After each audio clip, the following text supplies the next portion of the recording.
एक विनंती घेऊन आलो आहे. तुझे हात मला दे.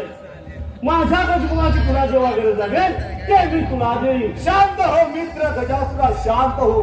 प्रथम त्या टिपरासुराच्या पाताळामध्ये तुझं स्वागत आहे मित्रा, स्वागत. मित्रा, माझ्या दाताच्या पराक्रमाने हे सारे देव भयभीत झाले, भयभीत.